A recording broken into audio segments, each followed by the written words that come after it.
So, DJ Shadow, are you excited? Yes, sometimes. At the moment, yes. I'm excited to be playing here. I mean, this is the first time I've done a festival in Ireland since '06 when I played here as well. And it was a memorable show and had a good time, so. Excellent stuff. That's brilliant. Your new album, The Less You Know The Better, intriguing title. What's the kind of enigmatic sense behind that? I just think any good album title should speak beyond the album itself. I tend to like titles that you can apply not only to the music but also to the world around you.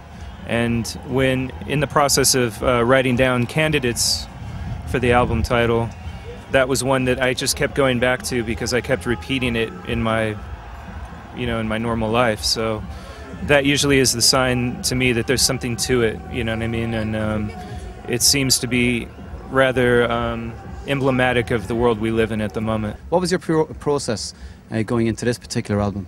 For me, it's just always studying. I mean, for some reason I was thinking earlier in the hotel about the quote from Introducing where the guy says, I'm a student of the drums. And I think you have to remain a student. I just did a tour in the States with a lineup of DJs, most of whom were almost half my age, playing to an audience that was half my age.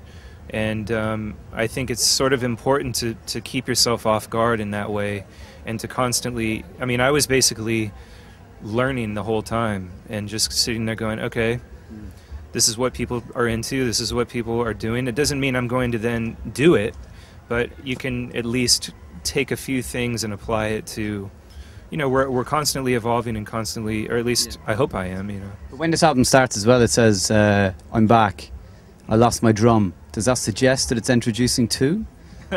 No, not in any way. Introducing is a record that, you can never go backward. I can't anyway. I get bored too quickly in the studio if I feel like I'm going down an avenue I've already been down. And it doesn't have to mean that I'm going to make an operatic punk rock dubstep manifesto album or whatever, you know what I mean? It doesn't mean I'm going to completely abandon what I do, but you just, for me it's small moves and small things, just a few new spices into the stew is enough to make me kind of taste it and go, okay, well, this is something I can offer up. I actually think food is a good analogy.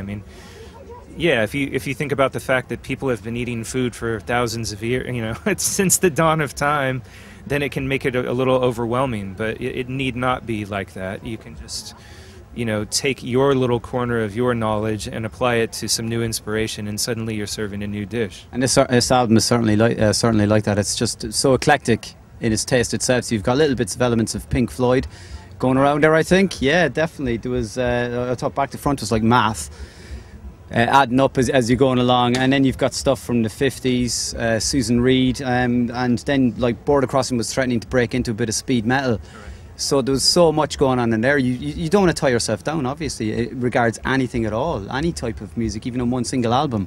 No, but then again, all you have to do is take it back to something like The Adventures of Grandmaster Flash on the Wheels of Steel. It's a song that I keep feeling like it's so valid to mention it because people talk about, mashups and the process, my process and the process of other DJs.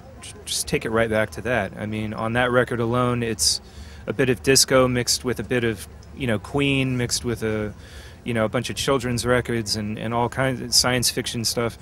That was a DJ taking the world around, the vinyl world around him and applying his personality to it and coming up with something new. And that is the bedrock and the foundation upon which everything I've ever done is. It's been lovely talking to you. Thank you, DJ Shadow.